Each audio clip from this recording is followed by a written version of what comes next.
రాష్ట్ర ప్రభుత్వం యొక్క అనుమతి లేకుండా సిబిఐ ఎంటర్ కావడానికి వీల్లేదు. ఎప్పుడు ఎంటర్ కావచ్చు?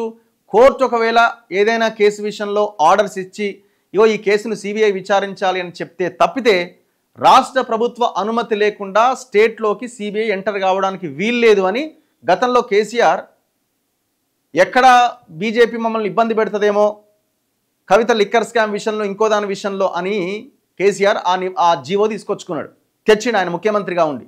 సో ఆ జీవో ఇప్పటికీ నడుస్తూనే ఉన్నది. సో ఆ జీవోని ప్రత్యేక నోటిఫికేషన్ ద్వారా మళ్ళీ ఆ జీవోని తీసేస్తూ కొత్త జీవో ఇవ్వబోతున్నారట. బీజేపీతో బీఆర్ఎస్కి చెక్ పెట్టేలాగా రేవంత్ వ్యూహం చేయడం ఏందండి? రేవంత్ రెడ్డి ఏ పార్టీలో ఉన్నాడు? కాంగ్రెస్లో ఉన్నాడు. బీజేపీతో చెక్ పెట్టేలాగా కాంగ్రెస్లో ఉన్న ఆయన వ్యూహం రచించడం ఏంది అసలు? అది ఎట్లా సాధ్యమవుతుంది? ఇది టోటల్లీ పొలిటికల్ స్ట్రాటజీ. ఇది ఒక రకంగా కొంతమంది మాస్టర్ స్ట్రోక్ అంటున్నారు. ఇది ప్రజలకు సంబంధించిన ప్రజలకు ఏదో లాభం చేసే అంశం అయితే కాదు. ఫస్ట్ థింగ్, రేవంత్ రెడ్డి తన రాజకీయ కెరియర్ కోసం, తన పార్టీ భవిష్యత్తు కోసం ఒక పొలిటికల్ స్ట్రాటజీలో భాగంగా ఎదుటి పార్టీలని కార్నర్ చేయడంలో ఈ అంశాన్ని చాలా అద్భుతంగా వాడినట్టుగా కనబడుతున్నది ఒక రకంగా.